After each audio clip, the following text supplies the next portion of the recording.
Hello friends, जैसा कि 31 जुलाई 2025 is the last date for filing income tax return for financial year 24-25। जो 31 मार्च हमारा ख़त्म हुआ है, इसकी लास्ट डेट 31 जुलाई है आईटीआर फाइल करने की। तो काफ़ी लोग कोशिश ये कर रहे हैं कि हम जल्दी रिटर्न फाइल कर दें। तो पहली बात तो अभी फॉर्म्स नहीं आए हैं आईटीआर फाइल करने के लिए। सेकंड चीज़ मैं ये कहना चाहूँगा, अगर फॉर्म्स आ भी गए हैं तो भी आपको अपनी आईटीआर फाइल करने में बिल्कुल जल्दी नहीं करनी है। क्यों नहीं करनी, इसके लिए मैंने एक डिटेल वीडियो बनाई है।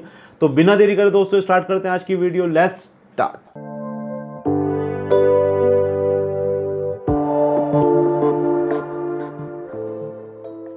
सबसे पहली बात, आईटीआर फाइल करने का मतलब केवल ये नहीं है कि अपना फॉर्म 16 लिया और उसे फिल कर दिया, या बिजनेस है तो बिजनेस में आपने अपना टर्नओवर उठाया और अपनी रिटर्न फाइल कर दी। तो this is not a criteria. We need to file a very documented, हमें एक डॉक्यूमेंट पहले इकट्ठे करने चाहिए, फिर उससे इनकम कैलकुलेट करनी चाहिए। जो भी चीज़ें छोटी छोटी चीज़ें हैं उन्हें एक जगह इकट्ठा करना चाहिए। तो अभी जो ये हमारा टाइम चल रहा है वो है मेंटेनिंग रिकॉर्ड्स, कि हम रिकॉर्ड्स अपने मेंटेन कर सकें, कैलकुलेट कर सकें अपनी ग्रॉस टोटल इनकम। उसके बाद हमें अपनी आईटीआर फाइल करनी है। और अभी मैं आपको ये एडवाइस करूंगा कि 31 मई से पहले आपको आईटीआर बिल्कुल भी फाइल नहीं करनी है। आपको वेट करना है, रिकॉर्ड्स अपने प्रिपेयर करने हैं। तो किन किन चीज़ों का आपको ध्यान रखना है इस टाइम पीरियड में? देखिए, अभी जो डेट है, अभी अप्रैल चल रहा है, ठीक है, एक महीने का और टाइम है अभी आपको। क्यों मैं बोल रहा हूँ इस चीज़ को मैं आपको बताऊंगा अभी। So do proper analysis and maintain proper records. मैंने क्या कहा कि आपको प्रॉपर एनालिसिस करना चाहिए और प्रॉपर रिकॉर्ड्स मेंटेन करना चाहिए। अपनी ITR, don't file your ITR return in hurry. जल्दी में अपनी आईटीआर रिटर्न बिल्कुल भी फाइल ना करें, क्योंकि ये हमारी एक फाइनेंशियल रिपोर्ट होती है जो आने वाले टाइम में इसका बड़ा इम्पैक्ट पड़ता है। तो अगर कोई चीज़ मिस हो जाती है तो उसकी वजह से नोटिस आपको आ सकते हैं। तो सबसे पहले आप फॉर्म 16, देखिए अभी तो काफ़ी लोगों को फॉर्म 16 मिला ही नहीं होगा। फॉर्म 16 भी मई के बाद ही मिलता है जनरली। अगर इन केस आपको मिल भी गया है तो भी आपको फॉर्म 16 अपने पास रखना है। एक फ़ाइल लेनी है, फाइल आपको ईयर वाइज मेंटेन करनी है। जो भी मेरे सैलरीड एम्प्लॉयज़ भाई लोग हैं उन्हें अपनी एक फ़ाइल परचेस करिए, उसमें अपने हर एक साल के रिकॉर्ड्स मेंटेन करिए। जैसे मैंने बताया, form 16, 26 AIS TIS, bank statement, capital gain, dividend, interest,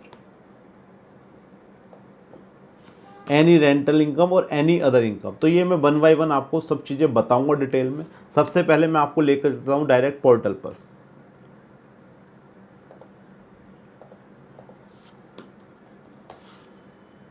सबसे पहले आप लॉगिन करेंगे।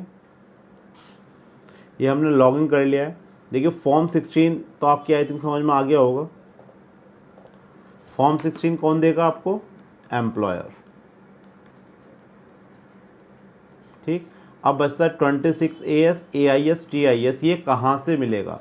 इसकी देखिए ड्यू डेट जो है वो 31 मई 2025 है। इसलिए मैं आपसे बोल रहा हूँ कि 31 मई से पहले अपनी आईटीआर बिल्कुल भी फाइल ना करें। हो सकता है काफ़ी कंपनीज, काफ़ी एम्प्लॉय 31 मई से पहले अपनी TDS रिटर्न्स वगैरह सबमिट कर दें। इवन काफ़ी बैंक्स होते हैं कि जो अपनी AIS एनुअल इन्फॉर्मेशन स्टेटमेंट जो होता है वो 31 मई के तक फाइल नहीं कर पाते हैं। तो आपको 31 मई का तो वेट करना ही चाहिए।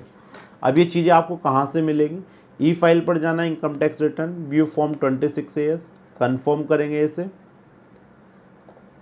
मैं बेसिकली आपको बता रहा हूँ कि एक आइडल रिटर्न कैसे आप फाइल कर सकते हैं, सो दैट कोई भी चीज़ आपकी रहे ना। यहाँ पर असेसमेंट ईयर होगा 25-26। देखिए, यहाँ से आप देखेंगे तो यहाँ पर आपको देखना है कि आपका पूरा 31 मार्च तक सब कुछ अपडेट हुआ है या नहीं हुआ। ये यहाँ पर आप देख सकते हैं इसे नीचे कर करके। ठीक है, तो अगर आपका 31 मार्च तक अपडेट हो गया है तो इसे आप डाउनलोड कर लेंगे। डाउनलोड कैसे करेंगे? Export as PDF। तो इसकी एक फ़ाइल जो है वो डाउनलोड हो जाएगी, इसका आपको प्रिंट आउट निकालना है। तो ये इस तरह से आप ले सकते हैं फॉर्म 26 AS। अब बताता हूँ मैं AIS कहाँ से ले सकते हैं। AIS देखिए, यहाँ पर एक पोर्टल पर ही ऑप्शन आ रहा है AIS का। इस पर क्लिक करेंगे, प्रोसीड करेंगे। यहाँ पर असेसमेंट में काफ़ी लोग कंफ्यूज हो जाते हैं। तो फाइनेंशियल ईयर जो है आपका ये 24-25 है, असेसमेंट है 25-26 है। ये देखिए इस तरह से ओपन होकर आए। यहाँ पर AIS पर क्लिक करेंगे। अभी आई थिंक मुझे लगता है कुछ साइट की प्रॉब्लम है। यहाँ पर आप AIS पे क्लिक करेंगे तो AIS का ऑप्शन खुल कर आएगा, उसके बाद TIS का ऑप्शन भी खुल कर आएगा। बट यहाँ पर जो इन्फॉर्मेशन आएंगी जो और financial institution just like banks, registry office, mutual fund, वो उसकी भी जो ड्यू डेट है स्टेटमेंट फाइल करने की वो 31 मई है।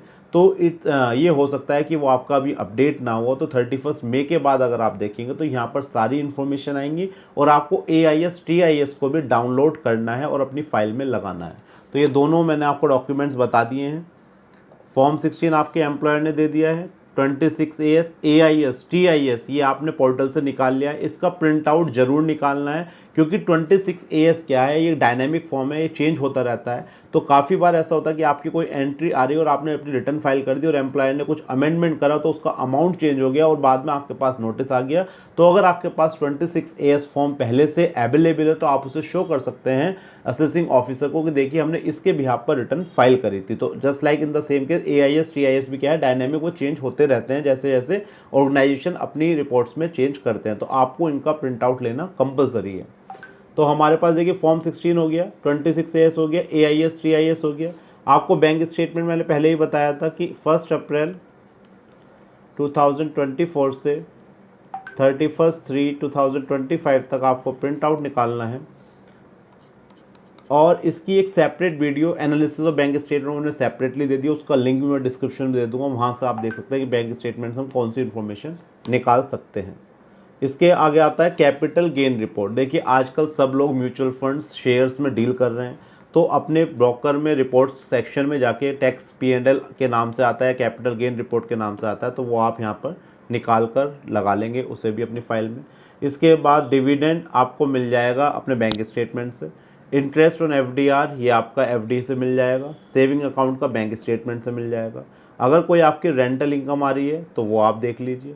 इसके अलावा एनी अदर इनकम की किसी को पैसे दिए आपने इंटरेस्ट पर तो वो इंटरेस्ट आ रहा है। तो ये सारी इन्फॉर्मेशन जब आप बनाएंगे, एक आप अपनी कैलकुलेशन बना लीजिए, computation of gross total income.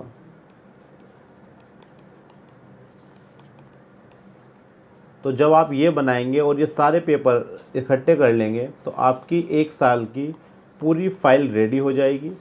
For example 2024-2025 की ये आपकी फ़ाइल रेडी हो गई। जब आपके सारे रिकॉर्ड्स अपडेट हो जाएंगे तो आपको केवल क्या काम करना है, अपनी ITR को सबमिट करना है। तो अभी आपको ITR को फाइल नहीं करना है, कोई भी जल्दबाजी नहीं करनी, ये सारी चीज़ें आपको देखनी है, चेक करनी है। और जब आपके सारे रिकॉर्ड्स अपडेट हो जाएं तो अब आपको अपनी ITR फाइल करनी है। अभी आपको क्या करना है, ये सारे डॉक्यूमेंट्स इकट्ठे करने, एक प्रॉपर फाइल बनानी है, कंप्यूटेशन बनानी है अपनी ग्रॉस टोटल इनकम की। अगर आप अपनी खुद ITR फाइल करते हैं तो आपको ये काम खुद करना है। अगर आप कंसल्टेंट के थ्रू कराते हैं तो कंसल्टेंट को ये सारे डॉक्यूमेंट्स दीजिए और कोई भी इन्फॉर्मेशन हाइड मत ना करिए, क्योंकि आजकल सब कुछ ऑनलाइन हो रहा है। तो कोई इन्फॉर्मेशन अगर आप नहीं भी देते हैं तो गवर्नमेंट को उसका बाद में पता चलता है तो भी आपके पास नोटिस आ सकता है। तो दोस्तों ये एक पूरी वीडियो थी कि डोंट फाइल योर ITR इन हरी, अपनी ITR फाइल करने में जल्दी ना करें। इसके अलावा अगर आपको ITR फाइल करने की अभी जैसे रिटर्न के फॉर्म्स नहीं आए, उसकी भी मैं वीडियो दे दूंगा। कोई और भी प्रॉब्लम है, कुछ और कंसर्न करना चाहते हैं तो आप मेरे से पूछ सकते हैं। तो दोस्तों ये थी छोटी सी वीडियो, आई थिंक आपको अच्छी लगी होगी। इस तरह की और भी वीडियो अगर आप चाहते हैं आपको सबसे पहले नोटिफिकेशन मिले तो चैनल को सब्सक्राइब करें, बेल आइकन को प्रेस करें और इस वीडियो को अपने साथियों के साथ, दोस्तों के साथ साझा करें। Thank you for watching this video. हम मिलेंगे नेक्स्ट वीडियो में। बाय बाय, नमस्कार, धन्यवाद।